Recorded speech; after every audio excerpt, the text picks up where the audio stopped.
अस्सलाम वालेकुम। आज हम बात करेंगे आज़ाद कश्मीर के पहाड़ी इलाकों की, जहाँ का एक साल मुख्तलिफ दिलकश मौसमों और नज़ारों पर मुश्तमिल होता है, जहाँ का हर नया दिन एक नई तरोताज़ा सुबह के साथ चमकता हुआ सूरज लाता है। तो यहाँ का जो रहन सहन है वो दुनिया में अपने अंदर एक अजीम रहन सहन है। इसके तौर तरीके अपने अंदर हज़ारों साल पुरानी सकाफ़त को समाये हुए हैं।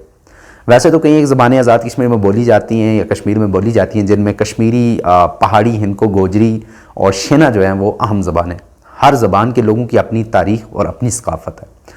हर साल के आगाज़ में यहाँ पे बहार की एक आमद सी होती है। बहार की बात हो या कश्मीर के किसी भी और मौसम की, तो दिमाग में अलग अलग जो है नज़ारे वो आते हैं। हमें पता ही है कि बहार का आगाज़ आमतौर पर मार्च के वस्त में होता है, जहाँ वादी की बर्फ़ पिघल कर ज़मीन को सैराब करती हुई नालों की शक्ल में रवां दवां होती है। तो वहीं एक नए दौर और एक नई ज़िंदगी की शुरुआत की खबर लाती है। वादी में बहार की आमद का ऐलान सबसे पहले पीले रंगों का एक फूल करता है, जो कि सबसे पहले नज़र आता है। यहाँ से हर तरफ हसीन व जमील रंगों वाले फूल ही फूल नज़र आते हैं। हर तरफ हिजरत से वापस आई हुई चिड़ियाँ जहाँ चहचहा रही होती हैं और एक अजीम सा समा बांध रही होती हैं, वहीं बहार के शुरू में वादी के लोगों में भी एक नई रूह आ जाती है और वो भी तरोताज़ा होकर अपने खेतों व दीगर सरगर्मियों में मशगूल हो जाते हैं, जिनमें से सबसे पहले ज़मीनों में हल चलाया जाता है और उसके बाद पहाड़ी इलाकों में मकई, आलू, लोबिया, कड़म, मूली, ठिप्पर और मटर वगैरह की बुआई की जाती है। और सबसे पहले तैयार होने वाले फल यानी चेरी की मुख्तलिफ़ किस्म भी जो होती हैं, मुख्तलिफ़ इक़साम, वो भी खाने के लिए तैयार होती हैं। अब लोग तो खाते खाते मेरे चैनल को सब्सक्राइब कर लेते हैं, लेकिन आप नहीं कर रहे, लिहाजा आप भी सब्सक्राइब कर लें। इसी दौरान वादी में बर्फ़ से बंद रास्ते खुल जाते हैं, वहीं सियाहों की आमद का सिलसिला भी शुरू हो जाता है। हर तरफ चहल पहल का समा होता है, दरियाओं में तुग़यानी होती है, तो वहीं चश्मे भी उबल रहे होते हैं, जैसे हर चीज़ पर बचपन का सा दौर होता है। इसी दौरान वादी के जो लोग हैं, वादी के जो बासी हैं, वो फसल बुआई जो की होती है वो उग रही होती है। तो अब वादी के लोग इस फसल की हिफाजत की गरज से अपना माल मवेशी लेकर गाँव से दूर डोकू में या बहकू में चले जाते हैं और इस मकसद के लिए उन्होंने लकड़ी के आर्जी घर बनाए होते हैं। इस तरह इनकी फसल की जो हिफाजत होती है वो और उससे फसल को बेहतर बनाने के लिए हर ज़रूरी इकदाम भी करते हैं, जिनमें गोडी करना एक अहम अमल होता है। दीगर फसल के अंदर पैदा होने वाली घास की सफाई और फसल को रवायती तरीकों से साफ करने का अमल शामिल होता है। वहीं डोकू में वादी के लोग सेहत अफजा हवाओं में ज़िंदगी गुजारने के साथ साथ सेहत बख्श ग़िज़ाओं का इस्तेमाल करते हैं, जिनमें खालिस देसी घी और दूध, मक्खन वगैरह शामिल हैं। जबकि ताकत का ख़जाना जंगली सब्जियों के इस्तेमाल से जिस्म में एक नई रूह, एक नई रौनक आ जाती है। ये जंगली सब्जियां ना सिर्फ बहार गर्मा के मौसम में इस्तेमाल की जाती हैं, बल्कि उन्हीं सब्जियों को खुश्क करके सर्दियों के लिए भी इस्तेमाल किया जाता है।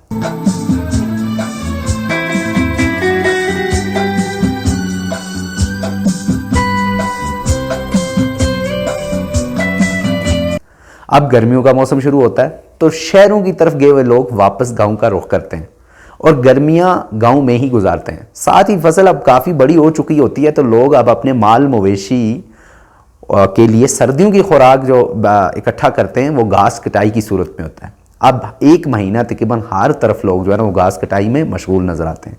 घास कटाई करके उसे खुश्क होने के बाद रवायती तरीकों से महफूज कर लिया जाता है।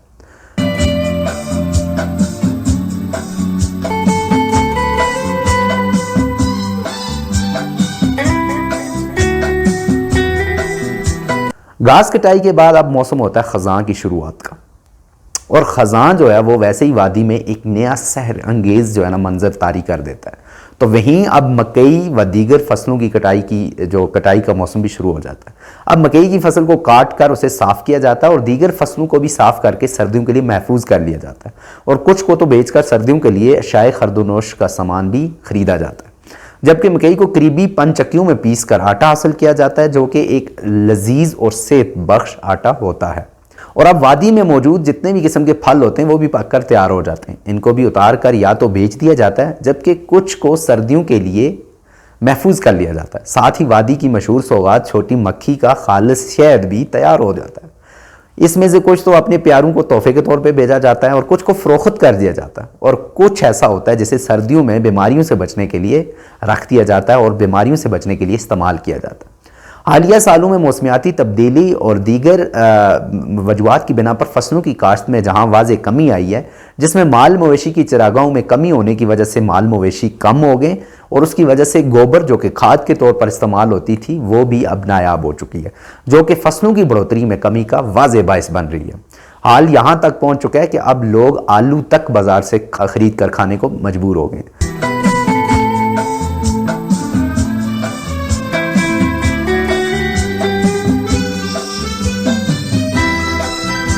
अब सरमा का मौसम तो शुरू हो चुका होता है, तो अब वादी के लोगों के लिए सबसे ज़्यादा परेशानी का वक्त यही होता है, जिसमें सर्दियों के लिए अशियाए खरदोनोश, जलाने के लिए लकड़ और दीगर ईंधन के जो मसाइल होते हैं उनको हल करने के लिए और अद्वियात का बंदोबस्त करना होता है। अशियाए खरदोनोश के लिए लोग दो तरह के तरीके इस्तेमाल करते हैं। उनमें से कुछ लोग तो बराह रास्त शहरों से सामान लाते हैं, जबकि कुछ लोग मकामी दुकानदारों से ही सामान खरीदते हैं। जबकि अद्वियात के लिए मकामी डिस्पेंसरी या मेडिकल स्टोर्स या आर्मी के अस्पतालों पर इन्हसार किया जाता है, जबकि सिविल अस्पतालों में आमतौर पर सर्विसेज का फुकदान पाया जाता है।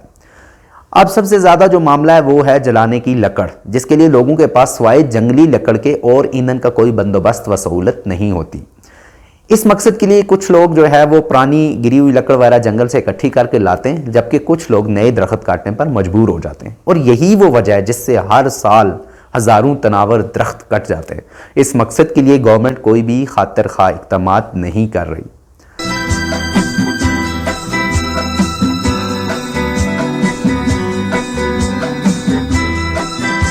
नवंबर से सर्दी का आगाज़ हो जाता है और गर्म कपड़ों व दीगर सर्दियों से मुतसिल इक़दामात किए जाते हैं। सर्दी की वजह से थोड़ी सी बारिश भी हो तो बर्फ़बारी शुरू हो जाती है, जिससे ना सिर्फ सड़कें बंद हो जाती हैं बल्कि निज़ाम ज़िंदगी भी दरम बरम हो जाता है। जहाँ बर्फ़ से मामलात ज़िंदगी मुतासर होते हैं, लेकिन वहीं कुदरत का अजीम मौसम भी देखने को मिलता है। इसी मौसम को देखने के लिए लाखों लोग तरस भी रहे होते हैं। जनवरी, फरवरी और मार्च के वस्त तक खूब बर्फ़बारी पड़ती है।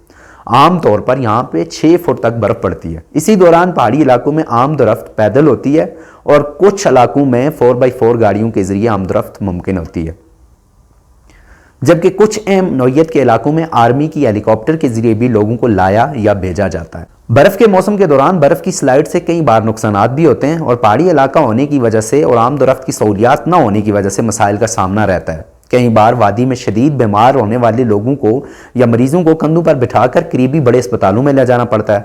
सच कहा जाए तो हसीन व जमील वादी में बेशुमार नियामतों के साथ सर्दी के 3 माह काफ़ी मुश्किल होते हैं, लेकिन फिर मार्च से लेके आगे सितंबर अक्टूबर तक वही ज़िंदगी की शुरुआत हो जाती है, जिसके बारे में हम शुरू में बात कर चुके हैं।